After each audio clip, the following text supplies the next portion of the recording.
Assalamualaikum warahmatullahi wabarakatuh. Salam Bapak dan Ibu Asesor.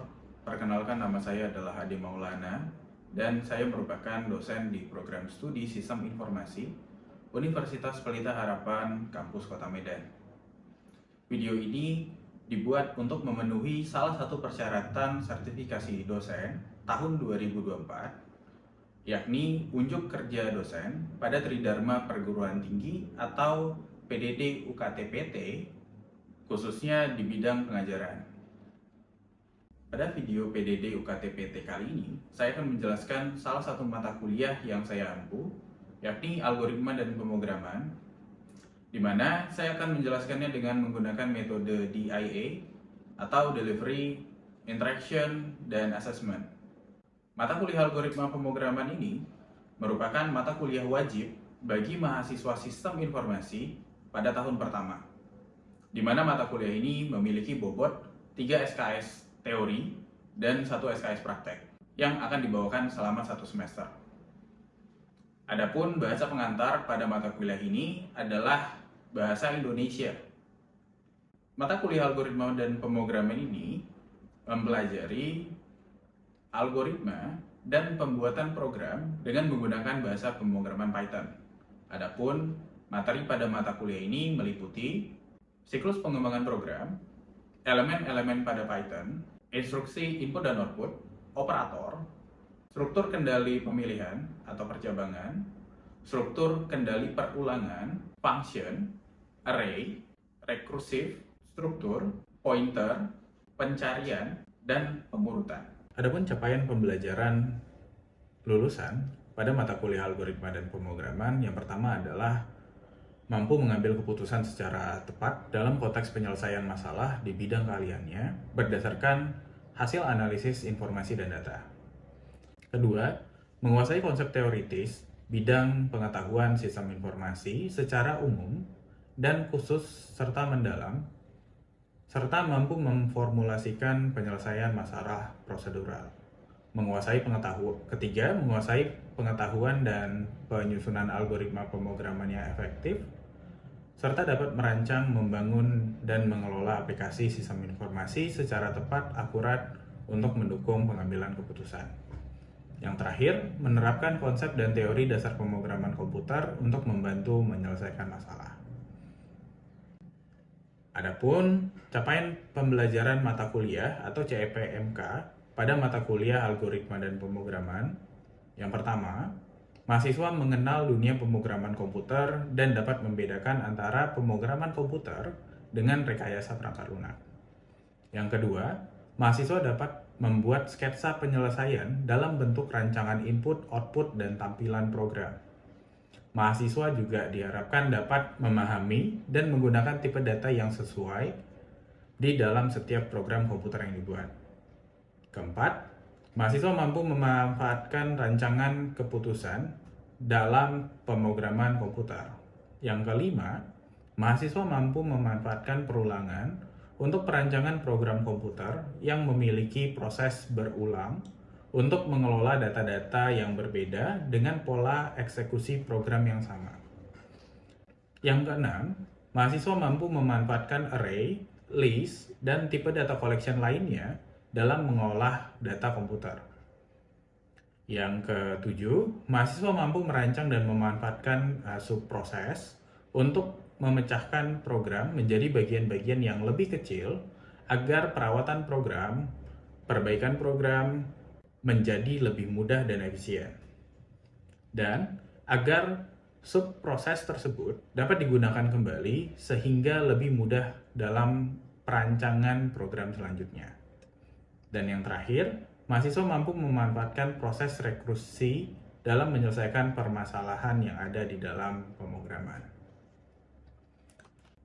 Oke, adapun daftar pustaka utama yang digunakan pada pertemuan yang ada di dalam mata kuliah algoritma dan pemrograman. Yang pertama adalah buku Practical Approach to Computer Algorithm Using Python and C#. Lalu kemudian yang kedua adalah buku Learning to Program with Python.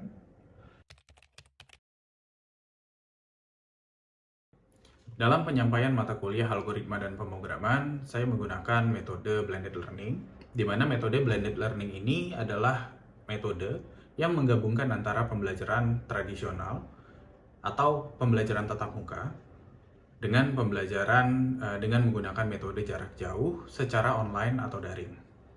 Blended learning menggabungkan model belajar tatap muka dengan pengajar secara sinkronus, baik itu sinkronus di dalam kelas atau sinkronus melalui platform video meeting seperti Microsoft Teams, dan pembelajaran secara mandiri atau pembelajaran asinkronus, di mana pada Prodi Sistem Informasi Universitas Pelita Harapan di sini menggunakan platform LMS melalui learn.uph.edu. Nah, selain Microsoft Teams dan learn.uph.edu, di mata kuliah algoritma dan pemrograman, saya juga menggunakan beberapa media pendukung yang lain, seperti VicJam, yang digunakan sebagai tools kolaboratif selama di dalam kelas untuk menggambarkan flowchart dan menuliskan pseudocode.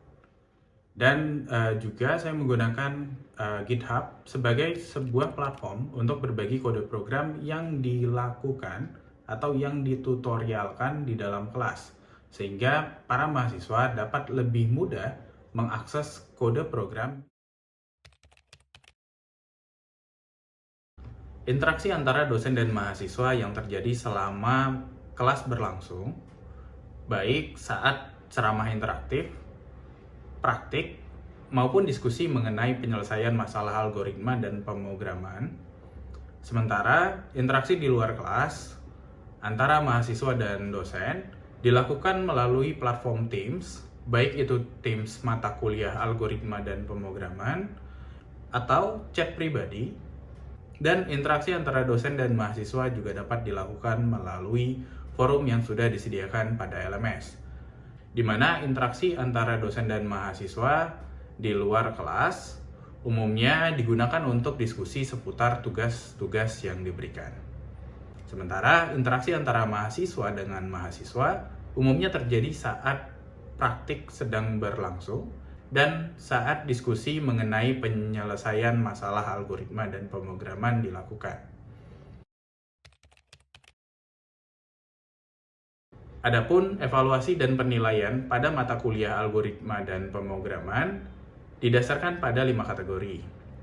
Yang pertama, penilaian terhadap partisipasi dengan bobot 5%, penilaian terhadap praktikum dengan bobot 15%, penilaian terhadap tugas dengan bobot 15%, penilaian UTS dengan bobot 30%, penilaian terhadap UAS dengan bobot 35%, di mana penilaian terhadap partisipasi ini merupakan penilaian terhadap keaktifan mahasiswa selama berada di dalam kelas.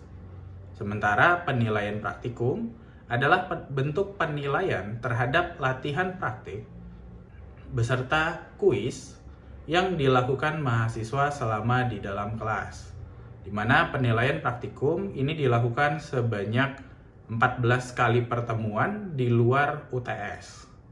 Sementara penilaian tugas ini adalah penilaian terhadap tugas harian yang diberikan kepada mahasiswa selama perkuliahan berlangsung. UTS dan UAS adalah ujian yang dilakukan pada pertemuan ke-8 dan pertemuan ke-16 di mata kuliah algoritma dan pemrograman, di mana model ujian yang dilakukan adalah ujian dengan model pilihan berganda dan model ujian pemecahan masalah algoritma dan pemrograman yang harus diselesaikan dalam bentuk flowchart, pseudocode, dan kode program. Untuk semua elemen penilaian, setelah proses penilaian dilakukan, dapat dilihat mahasiswa secara langsung melalui LMS di learn.uph.edu.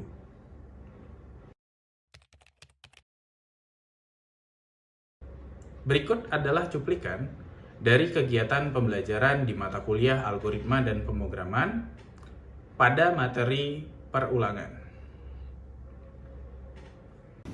Oke, selamat siang teman-teman semua. Oke, nah balik lagi di mata kuliah Algoritma dan Pemrograman. Pada perkuliahan kali ini kita akan belajar mengenai materi lanjutan kita, yakni adalah perulangan. Oke, nah sebelum kita mulai, kalian silahkan absensi dulu dengan cara scan QR yang ada di depan.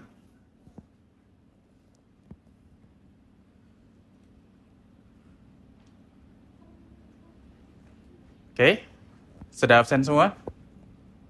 Oke, nah kalau kiranya sudah absen, adapun topik-topik pembahasan kita akan bahas beberapa hal. Pertama kita akan bahas mengenai konsep dan definisi mengenai perulangan itu sendiri. Lalu kemudian kita akan coba untuk belajar mengenai apa saja sih jenis perulangan di dalam pemrograman Python. Lalu kemudian di bagian paling akhir kita akan belajar mengenai penggunaan ataupun statement yang akan ada di dalam perulangan. Nah, supaya lebih singkat, kita akan coba masuk ke dalam definisi dan konsep perulangan itu sendiri. Oke. Nah, sebelum kita mulai, kira-kira ada yang tahu apa sih perulangan itu? Ya, Farel, gimana? Perulangan suatu proses di mana kita mengulang suatu perintah sampai kondisi tertentu. Oke, terima kasih Farel. Saya butuh satu orang lagi mungkin, Alfredo. Ya, perulangan itu ya seperti apa yang ada inputnya dan juga outputnya itu berupa dari apa yang mau dicapai. Oke.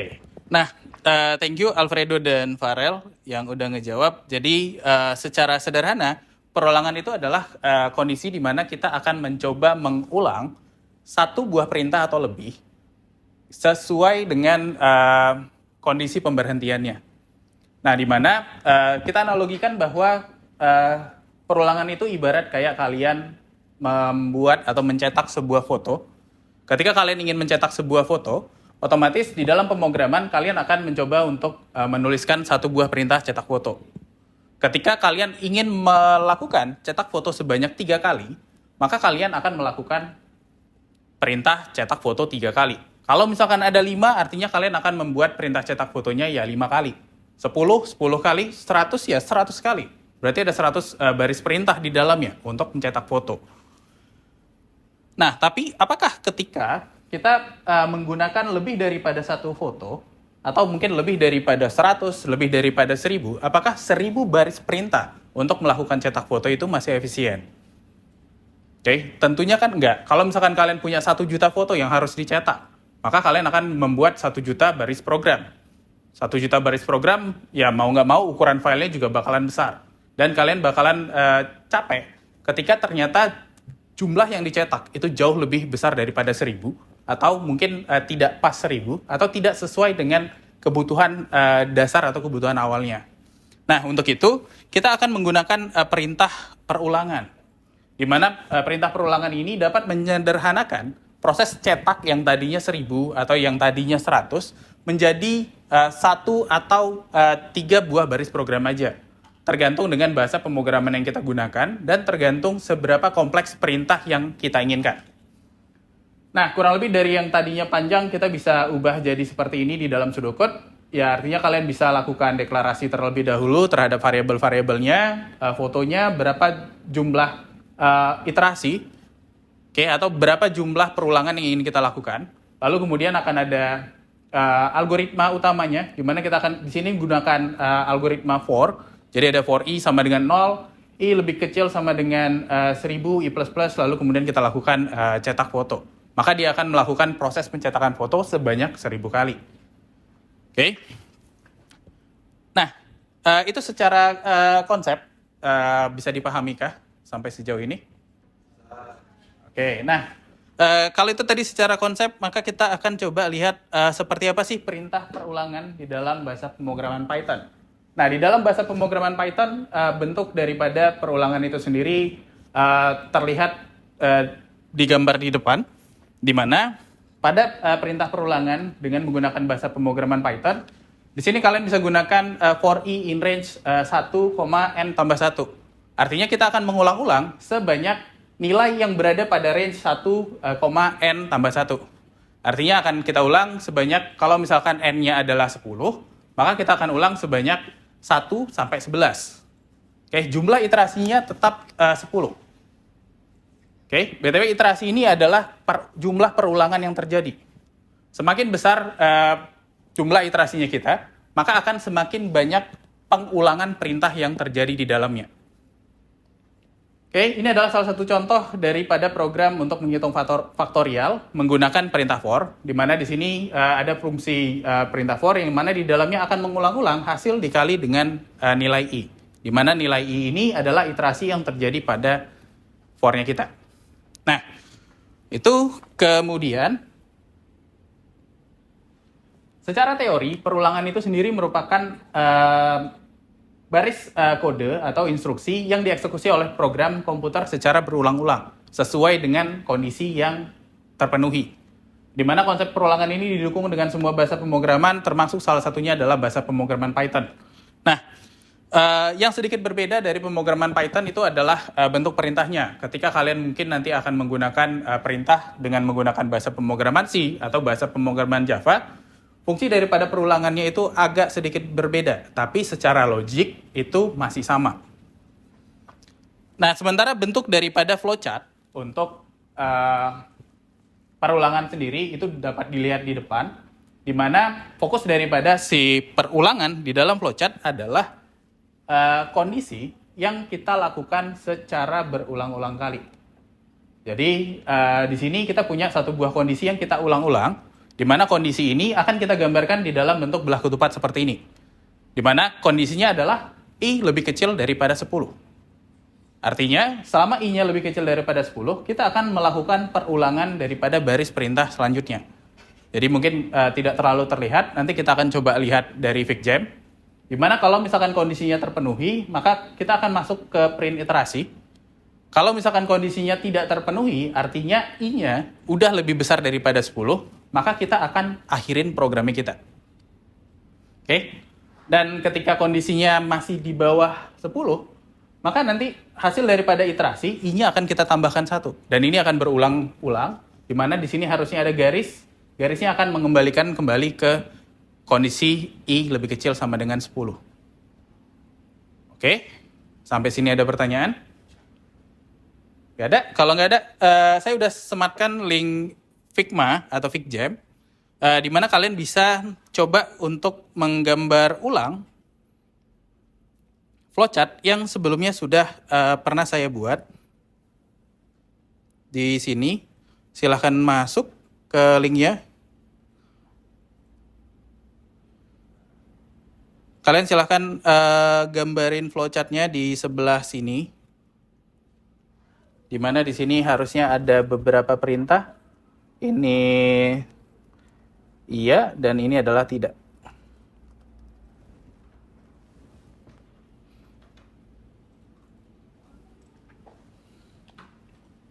Oke, sejauh ini yang baru masuk adalah Owen. Saya nunggu partisipasi yang lain. Silahkan digambarkan. Di sebelahnya bisa, di bawahnya bisa, di kanannya bisa.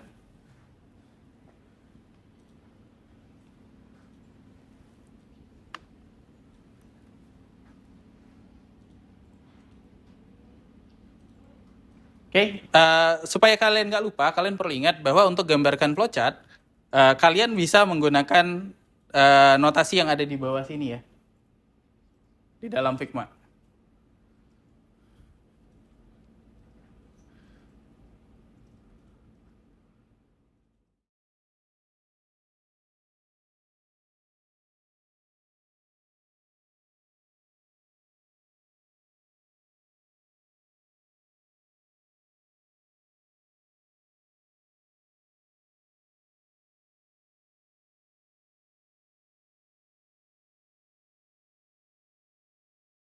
Sudah selesai kah?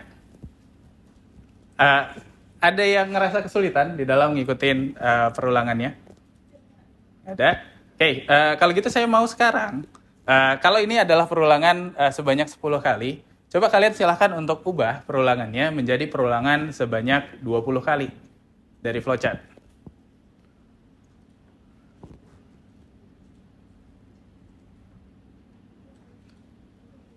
Oke, kira-kira bagian mana yang berubah? Kalau kita pengen bikin dia jadi 20 kali. Ketupat. Ya, kita perlu untuk rubah bagian belah ketupatnya ya. Dimana sebelumnya kalau di belah ketupatnya itu adalah angka 10, kita tinggal ubah aja jadi angka 20. Oke, sampai sini cukup paham? Oke, nah untuk nguji pemahaman kalian mengenai apa yang udah kita pelajarin hari ini, kita akan coba untuk review sedikit dengan menggunakan quizzes.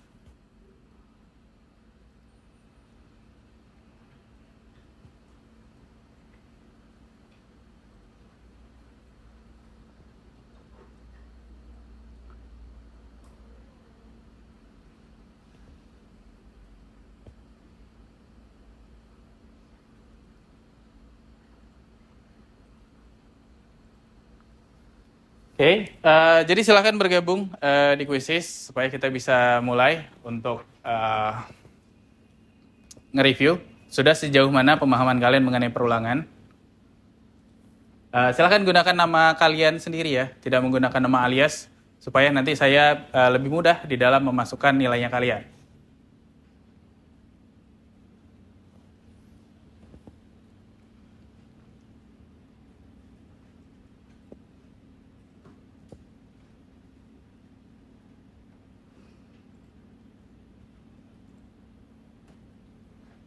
Oke, sejauh ini sudah cukup banyak.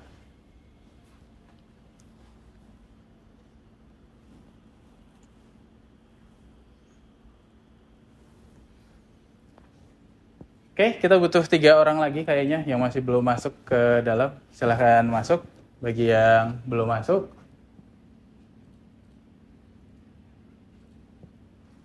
Oke, kalau udah pada ready kah? Bisa kita mulai? Saya. Oke, kita akan mulai di 5, 4, 3, 2, dan 1.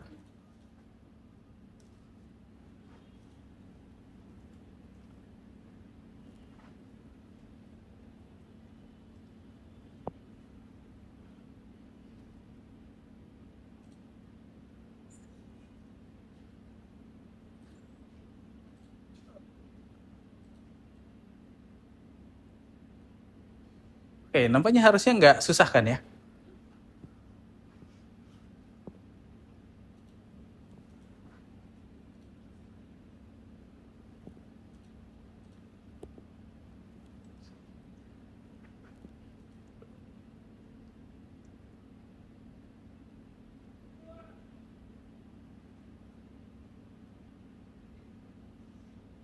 Oke, sayang sekali satu soal salah.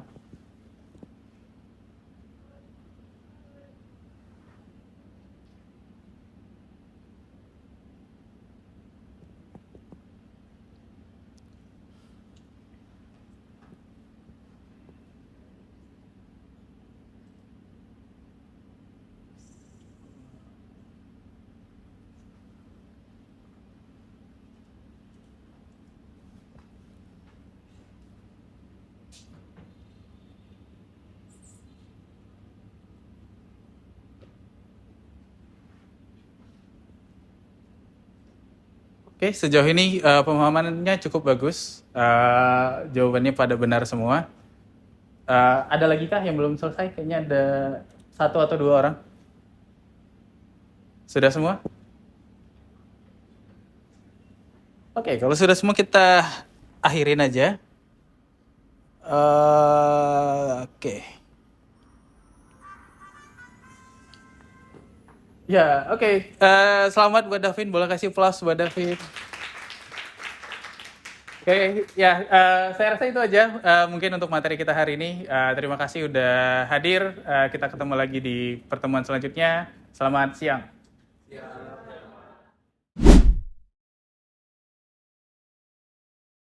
Halo semuanya, kembali lagi di mata kuliah algoritma dan pemrograman. Pada pertemuan kali ini kita akan melanjutkan pembahasan kita mengenai perulangan, di mana sebelumnya kita sudah mempelajari perulangan secara teori dengan menggunakan flowchart dan pseudocode. Pada video kali ini, kita akan belajar bagaimana caranya membuat perulangan di dalam bahasa pemrograman Python. Di depan sudah ada contoh perulangan dengan bahasa pemrograman Python untuk menghitung nilai faktorial dari inputan kita, yakni n. Nah, di dalam perulangan dalam bahasa pemrograman Python, kalian bisa fokus melihat ke baris ke-5 dan ke-6, di mana pada baris ke-6, di sini menyatakan perintah yang akan kita ulang-ulang di dalam perulangannya, di mana yang kita ulang adalah hasil sama dengan hasil dikali dengan I. I ini adalah nilai iterator, oke, atau nilai yang akan mengalami perulangan selama kita melakukan perulangan kita. Dan di sini for, ini adalah perintah yang kita butuhkan untuk menyatakan kita akan melakukan sebuah perulangan. Di dalam bahasa pemrograman Python ada dua jenis perulangan. Kalian bisa gunakan perulangan dengan gunakan for, kalian juga bisa gunakan perulangan dengan menggunakan while. Pada video kali ini kita akan fokus ke perulangan for-nya. Nah, untuk bisa membuat perulangan dengan menggunakan perintah for, maka kalian bisa menuliskan for, kemudian iteratornya, lalu kemudian in, lalu kemudian kalian bisa menuliskan range nilai yang kalian inginkan, atau range perulangan yang kalian inginkan. Di mana range ini akan menghasilkan nilai berdasarkan inputan parameter yang kalian berikan. Misalkan contoh, di sini kita menggunakan i, n ditambah 1. Kemudian n-nya di sini adalah 3, maka range yang dihasilkan adalah 1,2,3. Karena di sini ada n tambah 1. Kalau nggak ada n tambah 1, maka hasilnya adalah 1,2. Nah, agar lebih mudah dipahami, kita akan mulai masuk ke contoh program. Kalian bisa buka Visual Studio Code kalian, lalu kemudian kita akan mencoba untuk membuat sebuah program untuk menampilkan angka dari 1 sampai dengan 5. Nah, untuk nampilin angka 1 sampai 5, maka kita bisa menuliskan perintah for, kemudian kita gunakan iterator yang sama, yakni i, kemudian in, kemudian range. Kalian bisa masukkan range yang diinginkan. Di sini saya mau range-nya adalah 1 sampai dengan 5, maka saya bisa bikin 1,5 ditambahkan dengan 1. Kemudian titik 2 dan enter, dia akan secara otomatis memberikan satu tabulasi ke dalam. Artinya di sini kita bisa menuliskan perintah yang ingin kita ulang. Karena di sini fungsinya hanya mencetak, kita akan pakai perintah print, kemudian kita cetak i-nya.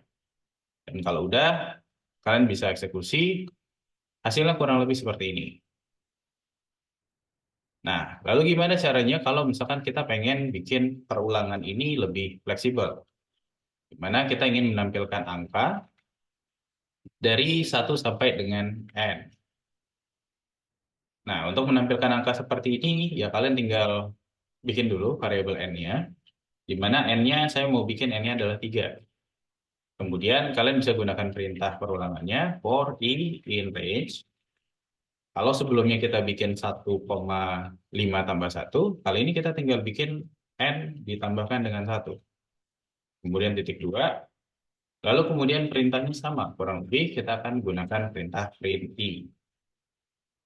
Oke, maka di sini dia akan menampilkan angka 1, 2, 3, 4, 5, dan 1, 2, 3. Oke, itu aja untuk perintah perulangan kali ini. Kita akan ketemu lagi di video yang selanjutnya. Terima kasih.